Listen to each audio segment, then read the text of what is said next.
when someone encounters the Holy Spirit, it doesn't just affect them, it affects their friends and who they're around, because that's what doing life together is supposed to do. It's supposed to change everything, and that means everyone.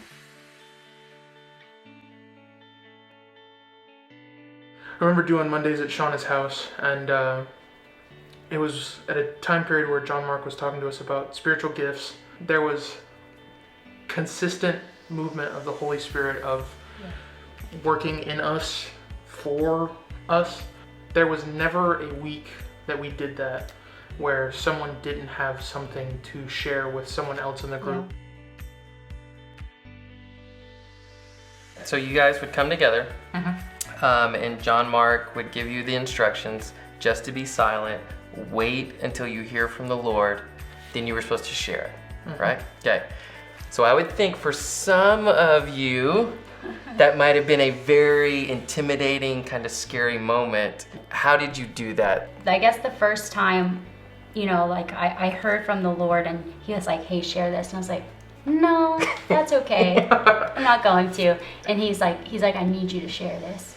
And it was a word that was encouragement to the recipient, but it didn't feel like it was like, okay, this is what he told me and I just don't know how to take that for you. And they're like, Gabi, like honestly, I really needed to hear this, and it was really encouraging to hear it from you. It wasn't like God talking to me. I wasn't seeing like a vision or like something that I felt I needed to pour into someone. It was a name and it was a word. I 100% thought that in my mind, I just had picked someone out of the room and had picked a word. And I was like, why do I keep thinking that? And then very clearly, John Mark said something to me that I needed to hear. I was like, well, here we go. I didn't know what effect it would have, but same thing that happened to Gabi. The person, came up to me and said, that was something I needed to hear, something that I've been working on, something that I've been, going over with God on my own. When the Spirit moves, that sometimes it can be scary for us to respond. But both of you shared, it's the obedience and responding to the movement of the Spirit is when the blessing comes. The blessing comes through the obedience. And y'all both shared, when God was moving, you felt the Spirit impressing upon you that it wasn't necessarily just for you, but it was also for other people's benefit. God uses each and every one of us in each other's lives.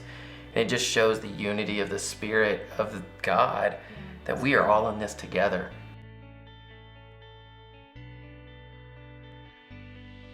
How would you say, or how would you describe what it means to be a person who's living in the Spirit? When you are living Spirit empowered, I think there is very clear evidence of not just of change, but you can very clearly see the fruits of the Spirit. That is how you can tell we are living Spirit empowered. Living in God's presence, when He shows up, change happens. He has come into my heart, filled my spirit, so that I can go back out and build up His kingdom.